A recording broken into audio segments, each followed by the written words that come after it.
a los participantes de la Cátedra de Derecho Administrativo General de la carrera de Derecho. Mm, En una clase anterior estábamos trabajando un material sobre los requisitos de los actos administrativos que yo les recomendé de la profesora Raiza Ojeda de la Universidad de los Andes. Y habíamos quedado un poco más acá, pero en el tema de las formalidades procedimentales. Las formalidades procedimentales, ¿sí? Se refiere a que el acto administrativo, para ser regular, no vamos a decir que para tener validez, para hacer un acto administrativo regular, es decir, para que comparta las características del acto administrativo en general, debe adecuarse a un procedimiento, a unas formalidades procedimentales, ¿sí? Que están legalmente establecidas, es decir, que deben estar pactadas, pautadas con anterioridad a la emisión del acto, que deben haber sido desarrolladas por el órgano legislativo competente, ¿sí? Y desarrolladas pues también de manera reglamentaria por el órgano ejecutivo, respetando el espíritu, propósito y razón de la ley de que se trate. Ok, entonces, se dice que estas formalidades procedimentales deben alcanzar no solo la formación de los actos administrativos, ¿sí?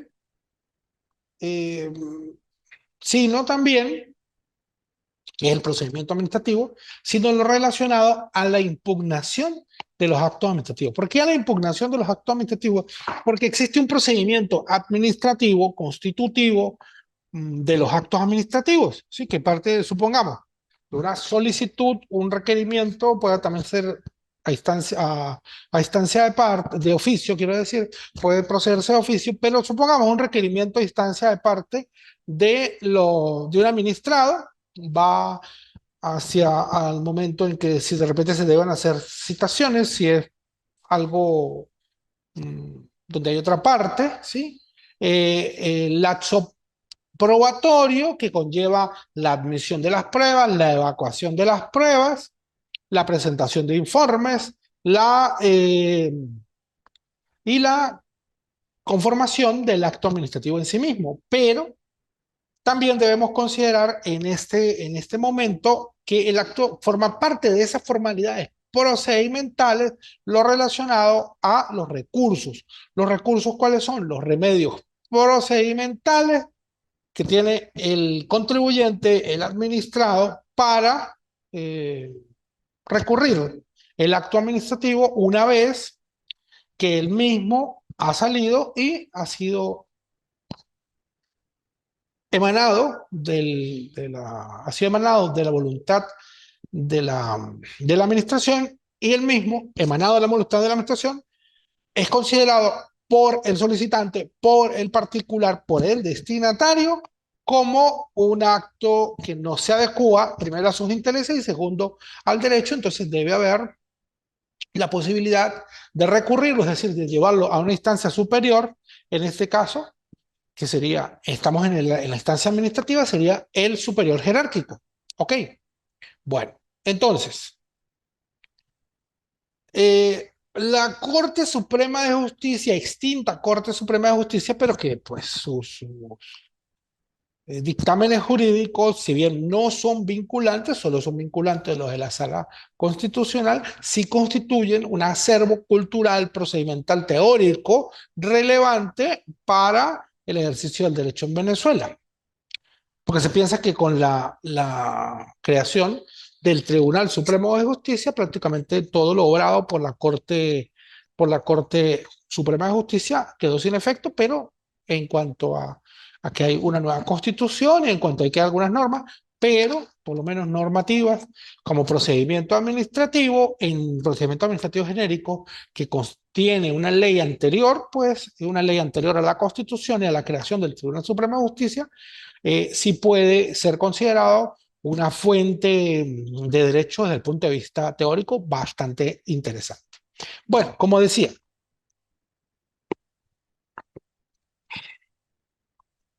al respecto, la Corte Suprema de Justicia en sala político-administrativa dijo: las exigencias procedimentales establecidas reglamentariamente para la formación de los actos administrativos de efectos generales no son aplicables a la formación de los actos de efectos particulares. La resolución ministerial, se dice aquí, es la vía usual de producción de actos administrativos por los ministros, por lo que si la ley no exige una forma específica, el acto administrativo puede ser dictado mediante una resolución. Esta es aplicable todavía, sí, porque dice, los ministros tienen la competencia para dar resoluciones, que son actos administrativos de efectos particulares. Si la ley no me dice, eh, hay que dar la forma de una circular, hay que dar la forma de una providencia administrativa, hay que dar la forma de X, Y o Z, pues se puede obrar por resolución. Entonces, estos requisitos procedimentales se refieren al procedimiento de formación y a lo que debe contener con base en ese procedimiento de formación el acto administrativo. Entonces, se hace referencia a la motivación.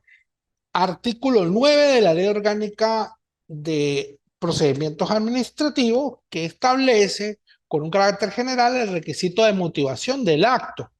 Dice, todos los actos administrativos de carácter particular, es decir, de efectos particulares, deben ser motivados, excepto los de simple trámite.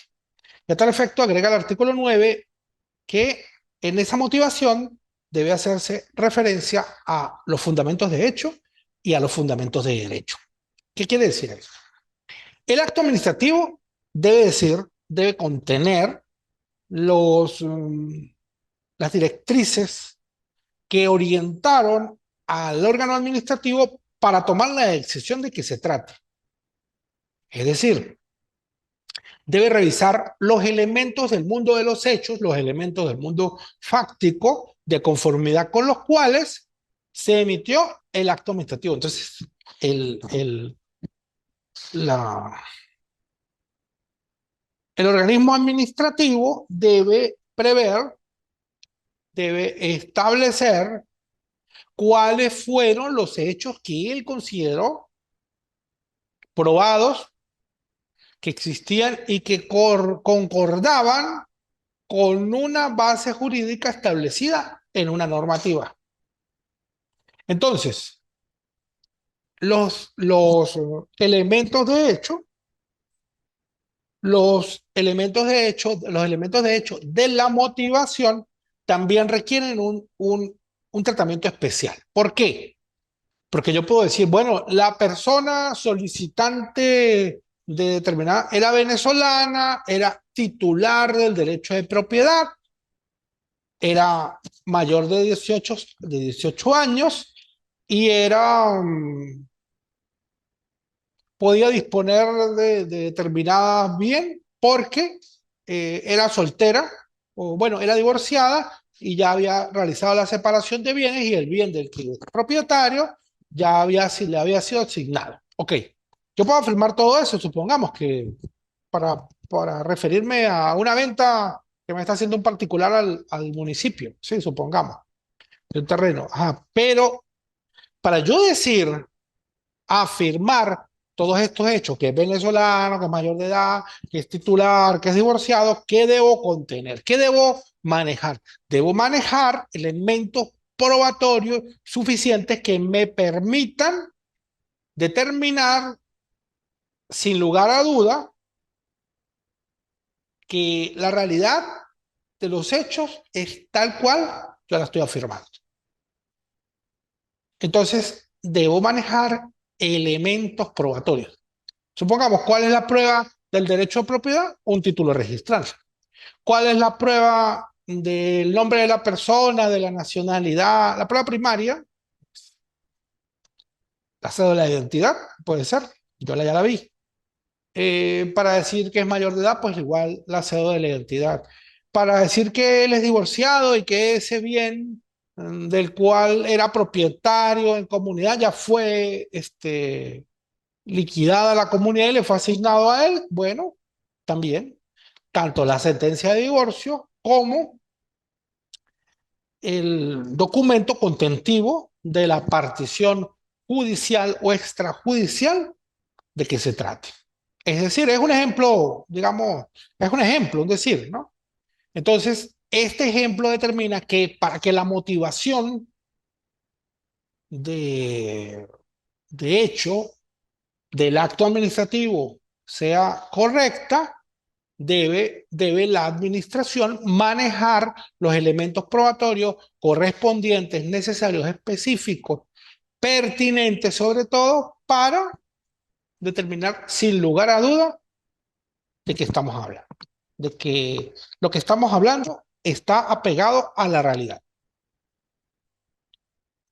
Entonces, como son los motivos de acuerdo con los cuales se, se generó el acto, se tiene que decir que no es que yo tengo que hacer una excesiva motivación de hecho. Yo tengo que decir de forma sencilla, concreta, pero suficiente, cómo eran los hechos. Y también cómo tengo yo esa certeza de que los hechos son de tal manera. Porque supongamos en un procedimiento sancionatorio, ¿sí? Yo digo que de repente una persona se estacionó en determinado lugar que era prohibido, o una persona en un procedimiento sancionatorio funcionarial le cometió una falta de respeto contra su superior jerárquico, tuvo unas malas palabras con él. Ok, listo. Ajá, y debo demostrarlo a través de un acta, a través de unas pruebas testimoniales, de repente puede ser a través, aunque no se estila, a través de la confesión de la misma persona. Debo establecerlo, ¿sí? Ahora bien, pero entonces, ¿qué ocurre? Pasa lo mismo que siempre pasa en el derecho.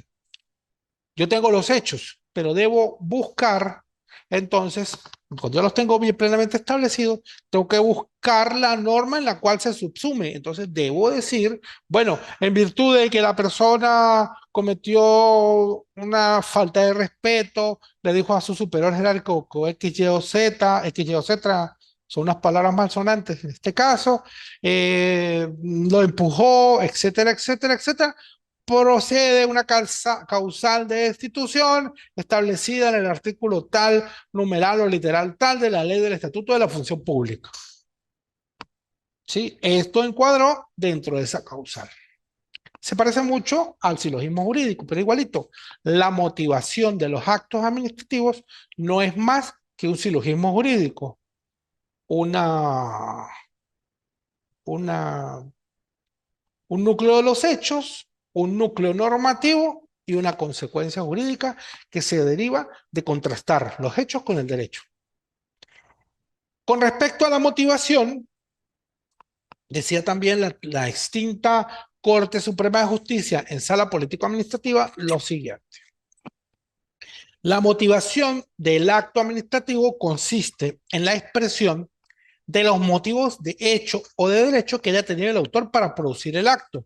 Problema distinto es la apreciación de la corrección de los motivos jurídicos y fácticos del acto. ¿Por qué? Porque si yo digo hay inmotivación, ese prefijo in es negativo, es decir, que hay una no motivación, es decir, no hay motivación. Sí, no hay motivación. Pero si yo digo hay falso supuesto de hecho, cuando yo digo impugno un acto administrativo porque digo que hay falso supuesto de hecho, quiero decir que los hechos de conformidad, los hechos que supuestamente o los que orientaron y que supuestamente existieron, en la realidad el órgano administrativo los declaró. Ahí están expresados, pero son falsos, han sido mal apreciados, no tienen ningún fundamento probatorio verdadero. Si yo digo, hay inmotivación de derechos, es que yo estoy diciendo, bueno, esta persona hizo una decisión y no dijo cuáles eran sus motivos jurídicos. No, ni siquiera nombró medianamente las normas jurídicas que le asistían para proceder así. Si yo digo que hay falso supuesto de derecho, estoy diciendo que hay una motivación jurídica, pero que esa motivación jurídica es errónea. ¿Por qué? Porque la norma no estaba vigente, porque la norma no es la aplicable, no hay una tipicidad, digamos, en términos generales, no es la tipicidad penal, pero bueno, no es el tipo jurídico del que se habla allí, no es el correspondiente, ¿sí? Sí, permiso para la construcción de viviendas mm, unifamiliares y yo le digo, bueno, le voy a aplicar la normativa relacionada con los requisitos para el permiso para la construcción de viviendas bifamiliares o multifamiliares. No va a cuadrar. Entonces, la motivación jurídica, si bien no es falsa, la norma es vigente, pero no le aplica por temas de tipicidad, es extendiendo el concepto de tipicidad penal de esta forma. La motivación que supone toda resolución administrativa no consiste necesariamente en el hecho de expresar dentro del texto que contenga una exposición analítica o que contenga de manera extensa y detallada, excesivamente discriminada, las razones por las cuales se considera fundamentada la decisión. No es que es necesario que diga, bueno, en virtud de que usted hizo una solicitud de compra-venta de compra de un terreno, pero en virtud de que existía una solicitud anterior signada con el número tal, se le asigna, no se le declara no procedente porque se le debe asignar a estas otras personas. No tiene que decir, bueno, en virtud de que existía una resolución anterior signada con el número tal, cursada por los ciudadanos tantos, constante de tantas páginas, con tantos anexos, de acuerdo con la cual, según documento de fecha tal, se había hecho una opción de compra y bla, bla, bla, bla. No, no es necesario tanto. Sí, es importante que se identifique en términos generales que, pues, si vamos a impugnar, si vamos a revisar al menos la regularidad de ese procedimiento, pues yo ya sé cuál fue la solicitud que usted me dijo que era anterior, pues yo de repente, en mi condición de interesado, hago el requerimiento ante la oficina receptora de correspondencia, verifico si la solicitud es anterior o no es anterior y pues en consecuencia aplico o tomo las decisiones correspondientes para impugnar una determinada decisión. Por ejemplo, ok, eh,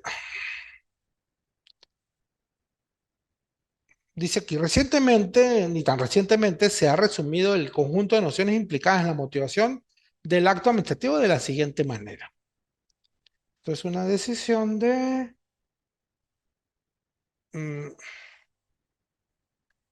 1985, creo que es, o algo así. Bueno, que la motivación tiene por objeto, además de preservar el acto administrativo de la arbitrariedad del funcionario, es decir, que el funcionario es una forma de exigir la motivación, es una forma de evitar la arbitrariedad. Porque el que realiza una actuación arbitraria, es decir, lo hago porque me nace. Bueno, entonces, ese me nace tiene que quitarse y motivarse, explicarse por qué. Entonces dice, hacer del conocimiento de la persona de la afectada las causas de este acto para que pueda ejercer su derecho a la defensa. Es decir, claro, porque si el acto se motivó en esto, esto y esto, y yo considero que de esos tres motivos, dos son falsos o no se adecuan a la realidad, son inexactos, pues yo sé que debo atacar esa motivación, porque la motivación es lo que media entre la, las circunstancias expuestas y las circunstancias expuestas por por el contribuyente, por el administrado, por el particular y la decisión. La motivación es eso. Si no media esa motivación, el acto administrativo no se va a dar. Entonces yo, cuando veo que hay problemas en la motivación que son centrales, que si no, si ellos se hubiesen conocido como yo tengo la certeza de que son, no se hubiese tomado la decisión, entonces yo me declaro, me encargo de denunciar el vicio de motivación o el vicio de falso supuesto. Pero ocurre algo, cuando vamos a hacer la impugnación, en el contencioso administrativo, bueno, o en sede administrativa también lo puedo hacer. Yo debo tomar en cuenta algo, sí, que yo lo dije hace un rato.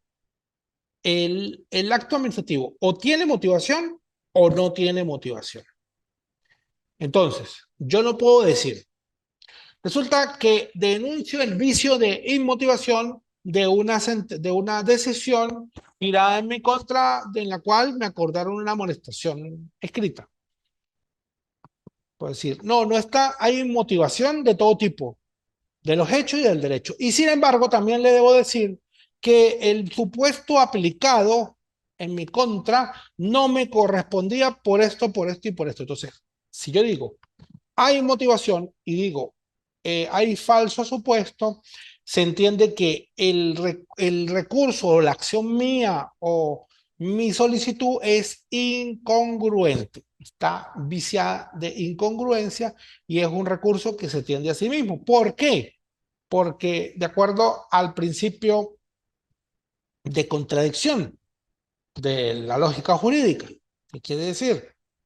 Nada es A y no A a la vez. Es decir, nada es inmotivado y motivado a la vez. Porque cuando yo digo que hay una motivación falsa, hay una motivación. Hay una motivación errónea, pero la hay.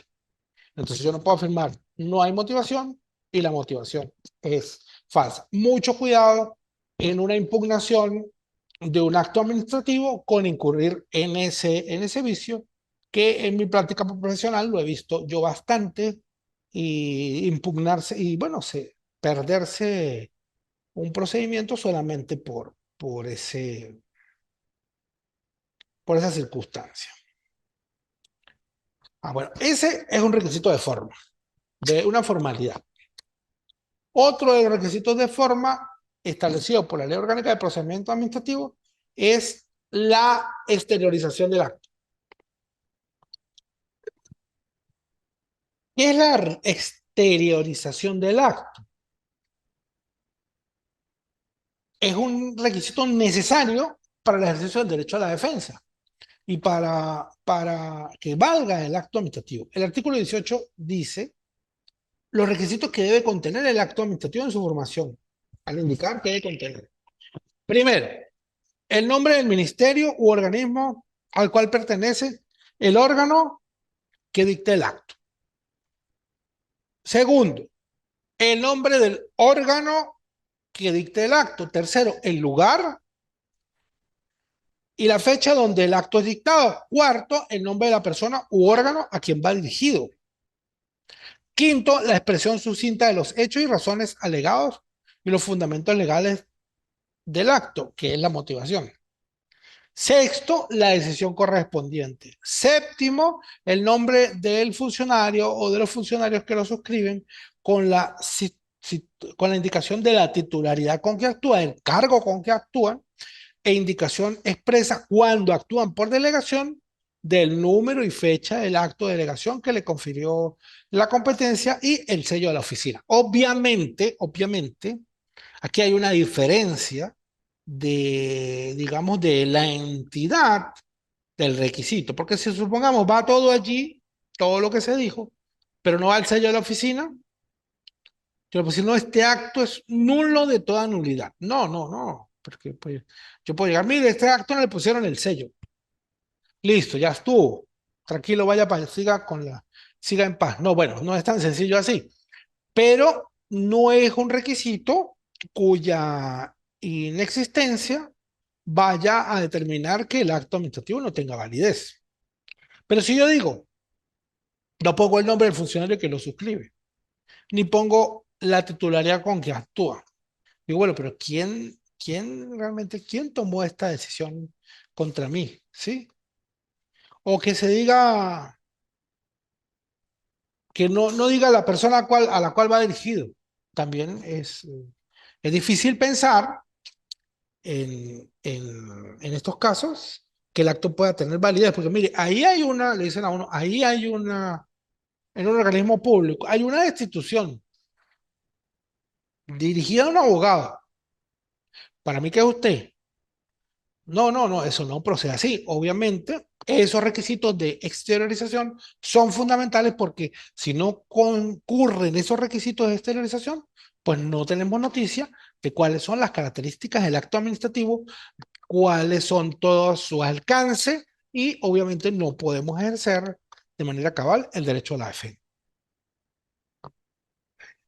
Al respecto, dice acá una sentencia así de 2006 de la Sala Constitucional del Tribunal Supremo de Justicia, de componencia de la magistrada Carmen Zuleta, que dice, la jurisdicción contencioso administrativa, es decir, la parte de la jurisdicción encargada del control de la actividad de la administración, la jurisdicción contencioso administrativa, en cambio, está concebida para conocer de actos sublegales sin importar el vicio que se les impute. En tal virtud, no es la violación de una norma fundamental lo que permite a la jurisdicción constitucional conocer de un acto, como sucedía con la anterioridad, sino la jerarquía del mismo. Por ello, un acto sublegal, así se le imputen variados vicios de inconstitucionalidad, no corresponderá a la jurisdicción constitucional, la cual le ha asignado a esta sala, la cual se le ha asignado a esta sala en el artículo 334 de la vigente Carta Magna. Es decir, bueno, esta jurisprudencia lo que quiere decir era que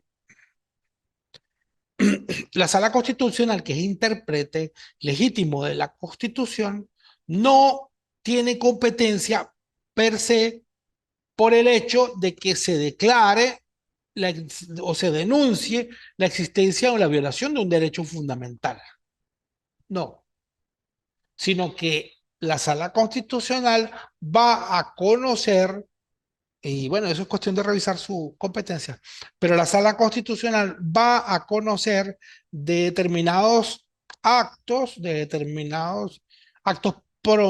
proferidos por ciertos órganos que le dan un nivel o una jerarquía a ese acto que va a conocer. Entonces, al hablar de los vicios de impugnación de los actos administrativos, debemos definir qué se entiende por contrariedad de derecho, porque la Constitución dice que la jurisdicción contenciosa administrativa reconoce de la nulidad de los actos administrativos aún por contrariedad de derecho y dice aún por desviación de poder. Dice, los órganos, 259, los órganos de la jurisdicción contenciosa administrativa son competentes para anular los actos administrativos generales o individuales contrarios a derechos, incluso por desviación de poder. Esta disposición constitucional considera que el fundamento de toda impugnación de los actos administrativos debe ser la contrariedad de derecho. ¿Y qué es contrariedad de derecho? Algo que va contra el derecho, pero debemos usar, supongamos, va contra la Constitución, ok, es comprensible. Va contra una ley orgánica, está bien. Va contra un reglamento, va contra una resolución, va contra una circular o una providencia administrativa. ¿Por qué? Porque nosotros debemos entender, si estas tienen contenido normativo, debemos entender la noción de derecho de la forma más extensa posible. Es decir, que la jurisdicción contencioso administrativa, dependiendo también del vicio y de la entidad del mismo, puede anular un acto por contrariedad del sistema, contrariedad con el sistema jurídico venezolano. ¿Sí? ¿Por qué? ¿Por qué se dice eso? Porque precisamente se habla de que un acto administrativo es válido cuando el mismo se encuentra pegado al ordenamiento jurídico. Entonces, si no se encuentra apegado al ordenamiento jurídico, deberíamos estar hablando de que hay una contrariedad de derecho y que el acto pudiera ser impugnado. No necesariamente anulado, pero puede ser impugnado. Dice acá, en la actualidad, con la entrada en vigor de la Ley Orgánica de la Jurisdicción Contencioso Administrativa, la Sala Político-Administrativa del Tribunal Supremo de Justicia, en fecha 2011, dijo, en el contencioso de nulidades de actos administrativos, lo demandado es la contrariedad de derecho del acto administrativo. Es decir, es un medio de impugnación en vía jurisdiccional de los actos administrativos tendentes a la anulación en sede jurisdiccional donde el demandado es un ente u órgano público. Es decir, que nuestro sistema jurídico siempre que se impugne un acto administrativo se hace por contrariedad de derecho. Es decir, porque es contrario al sistema jurídico. Las razones concretas y el vicio concreto que se pudiera derivar de esa contrariedad de derecho se va a definir con posterioridad, pero esa es la idea. Y dice, incluso por desviación de poder. Siempre, yo cuando estaba en la universidad, pues me llamaba la atención la expresión desviación de poder. ¿Y qué es esta desviación de poder? La desviación de poder no es otra cosa que la utilización de eh, una potestad administrativa, de una competencia de un órgano administrativo para un fin distinto al cual ha sido establecido por, por ley, por reglamento, por ordenanza, etcétera. Supongamos que es un ejemplo, yo a veces traigo a colación. En los casos de la existencia de procedimientos de decisiones de expropiación por causa de utilidad pública o social, que fueron evidentemente tomadas para su decisión, tomada en consideración otros motivos, porque para yo expropiar, yo debo considerar la necesidad de la ejecución de un proyecto social, es decir, un proyecto que no es un proyecto que beneficie a la sociedad ante una necesidad específica, ante una previsión de una toma de decisiones destinada u orientada al mejoramiento y al bienestar del cuerpo social. Bueno, entonces debe velar una utilidad pública o social. Debe prelar esa utilidad pública o social. Pero si yo tomo la decisión porque determinado empresa o determinada universidad no tuvo una conducta adecuada al derecho, entonces decir, bueno, voy a hacerlo como una especie de sanción. En Venezuela se ha hecho así, se ha amenazado incluso en varias oportunidades. Yo recuerdo en alguna oportunidad un funcionario de aquí del estado Táchira amenazaba a la Universidad Católica, que creo que tenía, bueno, con algún tipo de conducta irregular que se ejecutaba allí. Entonces amenazaba a la Universidad Católica del Táchira que le iba a expropiar si seguían produciendo esas conductas. En esos casos tenemos un ejemplo claro de desviación de poder. ¿Por qué? Porque la ley le dice al, al órgano administrativo, usted tiene competencia para dictar una expropiación, pero cuando medie una causa de utilidad pública o social. Era, no, pero es que de repente es la utilidad pública o social es evitar que sigan sucediendo unos hechos irregulares. Eso es otra cosa. Para eso hay otras medidas. La expropiación es para la ejecución de proyectos sociales. Entonces, es, expropiaciones consideradas, tomadas en consideración bajo el régimen, bajo la amenaza de una sanción, utilizada como una sanción, son claros ejemplos de lo que se llama como desviación de poder. Entonces, ahí cuando la Constitución dice, los órganos de la jurisdicción contenciosa administrativa son competentes para anular los actos administrativos generales o individuales contrarios a derecho, incluso por desviación de poder, cuando dice incluso por desviación de poder, es cuando se le da un destino distinto al acto al cual está, al cual está previsto por el legislador. Entonces, en esos casos, tenemos la existencia de lo que se llama desviación de poder. Con esto, terminamos de ver los requisitos de los actos administrativos. Yo lo dije, digamos, de una forma muy sencilla, muy clara, muy concreta, pero se trata de un tema espinoso. Si bien en Venezuela actualmente no está muy en boga el uso de la nulidad de los actos administrativos, tal vez porque, a ver, en algún momento la jurisdicción contenciosa administrativa tendió a darle la razón a la administración. Existía una cierta tendencia a hacerlo, pero también, y por esto es importante el estudio del derecho administrativo, también existía una cierta tendencia a declararse inadmisibles las acciones y revisando con, digamos, a conciencia, era notable que si se acordaba esto también por errores de técnica jurídica.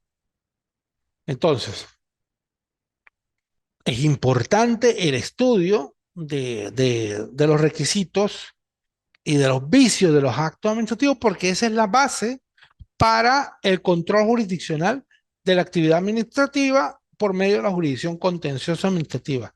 Si yo voy a impugnar un acto administrativo, yo voy a decir, no, lo que pasa es que el acto administrativo genera incomodidad entre las personas. No es aceptado por la colectividad.